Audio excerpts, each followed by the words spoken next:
Okay. Muli po, mapagpalang araw. Si Jennifer po, galing sa Mindoro.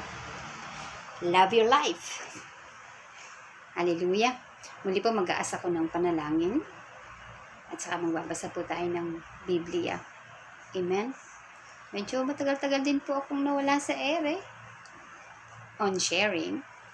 Pero, yun nga po. Nanaginip kasi ako kagabi. Anyway, banal pang kapangyarihan, marami pong salamat sa oras na ito. Marami pong salamat, Panginoon, sa patuloy-patuloy na pagpapaalala mo, paggabay mo sa bawat isa sa amin. Hallelujah. Amen. Hallelujah. Ikaw ay tunay nagganap at tapat. Hindi mo kami minamahal dahil kami nagmahal sa iyo. Sa halip, minahal mo kaming una. Kaya kami natututong magmahal sa iyo. Hindi ka naging tapat o nagiging tapat dahil kami tapat sa iyo. Sa halip, ikaw ay tapat. Ama, salamat po sa iyong awa at tabag. Salamat sa iyong pag-ibig na walang kapantay, walang katapat, hindi naghihintay ng kapalit. Salamat po, Panginoon, sapagkat tunay nga po na puti na nanggagaling sa iyo na nais mong bilhin namin. Tulad ng sinabi mo sa Revelation, ay walang bayad. Sa halip, suotin lang namin ang iyong katuwiran. You are the righteous of God that is in us. Ikaw ang nakasuot. Ikaw ang aming sinusuot at dapat naming isuot sa pamumuhay namin dito sa mundo, Panginoon. Marami pong salamat. At muli, Panginoon, sa pag-aaral namin na ito ng iyong salita, idinudulog ko po sa inyo ang bawat isa na makikinig at nakikinig nito ngayon. Buksan mo ang aming puso at isipan. Buksan mo ang aming pang-espiritual na pandama. Sapagkat tunay nga po na maunawaan lamang namin ang iyong salita, ang mga bagay na ito sa paraang pang-espiritual. Marami pong salamat, Panginoon. Muli, dinudulog ko sa inyo maging ang aking sarili. Nawa, Panginoon, ay salita mo lamang ang mamutawi sa aking mga labi. Salamat po, Panginoon, sapagkat patuloy at patuloy na inaalagaan mo kami. Ginagabayan mo kami. Sabi mo nga sa iyong salita na ikaw ang mag-iingat sa iyong katawan. Kami na iyong katawan, kami ay iyong inaalagaan. Marami pong salamat, Panginoon. Hallelujah. Purihin ka, Panginoon Jesucristo. Purihin ka, mga banal. Hallelujah. Sa taya rarababa sa tamakiyara na kumambaliyora na kiyara rababa sa tuyora rababa sa tukoyora dadadabo. Mara na masasakiyara rarababa sa tahaya rarababa sa tukoyora rababa sa tukoyora rababa si takaya raba. Yora sa tukoyora rababa sa tukoyora rababa si takaya raba. Hallelujah. Ramaso tukoyora rababa sa tukoyora rababa. Thank you, Jesus. Hallelujah. Amen. Amen. Amen. So, ngayon po, ang nais kong basahin natin ay para sa yaman dito sa mundo. Ano nga po ba yung yaman dito sa mundo? Ito ba'y pinagkakait sa atin ng Panginoon? Hindi po. Ang totoo niyan, nilikha niya muna lahat. Inugisan niya ang mundo. Nilikha niya ang lahat at inihanda niya bago palikhain ng tao. At pagkatapos po nalikhain niya ang tao, ibinigay niya sa atin ang otoridad. Meron tayong authority over them. So para sa atin po lahat ng yan. Amen. Hallelujah. Nga lang po, ang paalala ng Panginoon o paalala ng Biblia sa atin, huwag daw po tayong papakalunod sa layo ng mundo at sa hilig ng laman. O huwag papakawili. Amen. Hallelujah. Sabi po dito sa Galatia 5:19-21. Ang mga taong sumusunod sa ninanasa ng laman ay nakikilala sa gawa nila. Ang mga tao po na nasa laman ay makikita natin sa mga gawa nila. Kasi yun pong bunga ng kanilang puso o laman ng kanilang puso ay makikita natin sa kanilang mga gawa. Amen? Ito po ang sabi niya. Yun daw pong mga sexual na immoralidad, kalaswaan, kahalayan, pagsamba sa Diyos-Diyosan, pangkukulam, pagkapuot, pag-aaway-away, pagkasakim, pagkagalit, pagkakawatak-watak, pagkakahati-hati, pagkainggit, paglalasing, pagkahilig sa kalayawan at iba pang kasamaan. Binabalaan ko kayo tulad ng ginagawa ng mga iyon. Ang namumuhay ng ganito ay hindi nabibilang sa kaharian ng Diyos. Amen. So, yun daw pong mga namumuhay o yung mga gumagawa ng sexual na immoralidad. Yung namumuhay sa mga kalaswaan, mga kahalayan.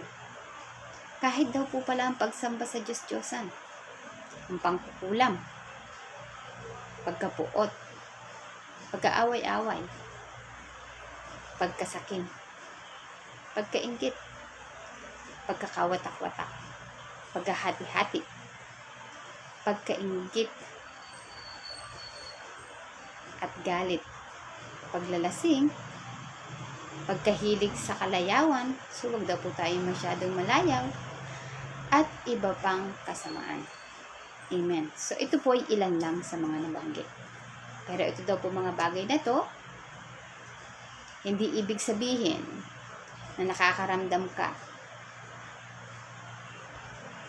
Sabi nga po ni Paul, kung ikaw na nakakilala sa Panginoon ay hindi makapagpigil ng iyong sarili, unabis, mas maganda mag-asawa ka na lang. Para nang sa ganon, hindi ka masangkot sa mga sexual na immoralidad, sa mga kahalayan at kalaswaang mga bagay o isipin. Amen? Hallelujah. So, sabi naman po sa Roma 8, verse 5 and 8, ang mga namumuhay ayon sa hilig ng laman ay walang pinahahalagahan kundi ang mga bagay na ukol sa laman. Ngunit ang mga namumuhay ayon sa Espiritu ay nagpapahalaga sa mga bagay na espiritual. Amen. So makikita po natin, magkalaban po yung dalawa, no? Ang laman at ang Espiritu. Hindi po sila nag-uugma. Magkalaban po talaga sila, magkatalikuran po sila. Amen? So sabi niya po rito, ang pagsunod sa hilig ng laman ay naghahatid sa kamatayan. Ngunit ang pagsunod sa Espiritu ay nagdudulot ng buhay at kapayapaan. Kaya nga, kapag sinunod ng tao ang mga hilig ng laman, siya ay nagiging kaaway ng Diyos sapagkat hindi niya sinusunod ang batas ng Diyos. At talaga namang hindi niya kayang sundin ito. At ang namubuhay ayon sa hilig ng laman ay hindi maaaring kaluguran ng Diyos. Amen. So, napakalinaw po dito. Ang magkalaban ay espiritu at laman. Amen. Hallelujah.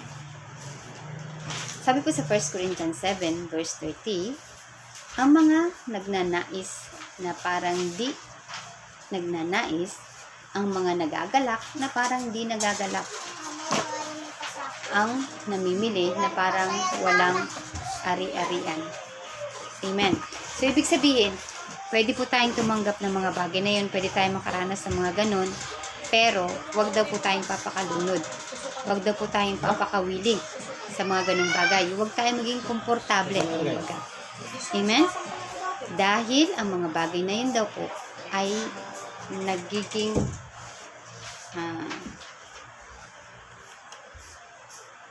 o bumubuo ng patlang o puwang sa relasyon natin sa Panginoon. Amen? Hallelujah.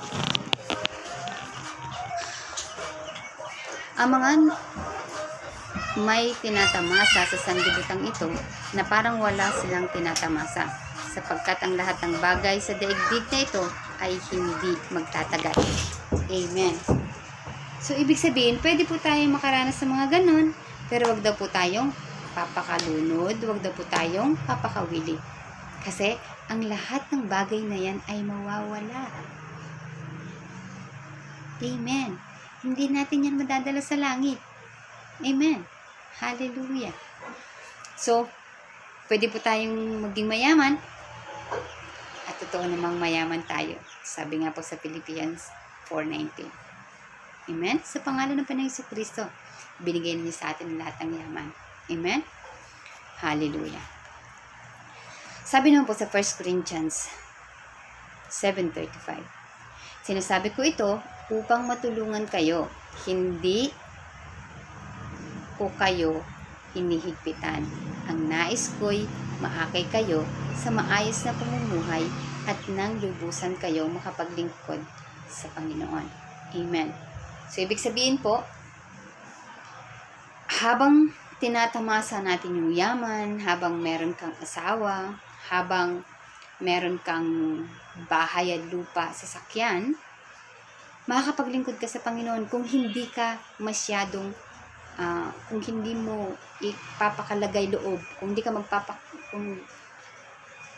maglalagay loob na hindi sila mawawala. Kasi ang lahat daw po ng yan is mawawala dito sa mundo. Kahit nga buhay natin, di ba? Andito tayo pero hindi tayo taga rito. Amen? So, yan daw po mga yan ay habang nasa ating mga kamay, habang nasa paligid natin, habang meron tayong pagkakataon, gagamitin po natin. Huwag lang daw po tayong papakawili. Huwag masyadong komportable. Excuse me. Amen? Hallelujah. Thank you, Jesus. Thank you, Lord. Hallelujah. Sabi niya po, mga gumagamit ng mga bagay na ito, o mga binanggit na yon, sa mundong ito ay hindi dapat mawili sa mga bagay na ito. Dahil ang mga bagay na ito sa mundong ito ay lilipas. Amen. So, mawawala po silang lahat. Mawawala ang yaman, mawawala yung pagnanasa mo sa laman. Mawawala po lahat yun. Amen? Hallelujah. Sabi po sa Ephesians, yun nga po pala, makikita natin sa 1 Corinthians 7:31 and 1 Corinthians 7:35. Ngayon naman po, babasahin natin ay sa Ephesians 5:18. Sabi niya po, huwag kayong maglalasing dahil nakakasira ito ng maayos na pamumuhay. Dahil ang mga naglalasing po ay nawawala sa kontrol ng kanilang pag-iisip. Amen? So, baka naman po sabihin nyo sa akin, paano yung sinabi kay Timothy na kailangan uminom ka ng konting alak para sa ikagagaling ng sikmura mo? So, uminom lang po siya para sa pinakang gamot niya lang yun. So, hindi po siya nagpapakalasing. Amen? So, eto po ay para maging maayos at nasa wasto ang ating pag-iisip. Na tayo ay taga rito sa mundo, tayo ay nandito sa mundo pero hindi po tayo taga rito. Amen? So, kailangan po natin na mapuspos ng banal na espiritu sa halip na alak. Amen? Sabi po, basahin natin ang buong Ephesians 5:18. Huwag kayong maglalasing dahil nakakasira ito ng maayos na pamumuhay. Sa halip, hayaan ninyo mapuspos kayo ng banal na espiritu. Amen. Amen. So, paano naman daw po tayo mapupuspos ng banal na espiritu? Hallelujah. Sabi po, sa Efeso 5:20. Lagi kayong magpasalamat sa Diyos Ama, sa lahat ng bagay, bilang mananampalataya ng ating Panginoong Jesucristo. So, habang nagpapasalamat po pala tayo, nararamdaman natin ang banal na espiritu. Kahit na yun ay maliit o malaking bagay man, kahit yung paggising mo sa umaga, "Oh Lord, buhay pa ako. Salamat po sa buhay na ito. Gabayan mo ako sa buong maghapon na haharapin ko. Samahan mo ako at akayin. Pangunahan mo ako kung kinakailangan ay buhatin.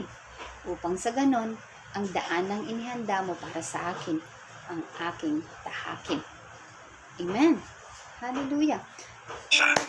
Sabi rin po sa Ephesians 6 verse 18, Ang "At pinakadakila sa manalangin mga ito kayo sa lahat ng ay ang oras pag-ibig. sa tulong ng banal na Espiritu.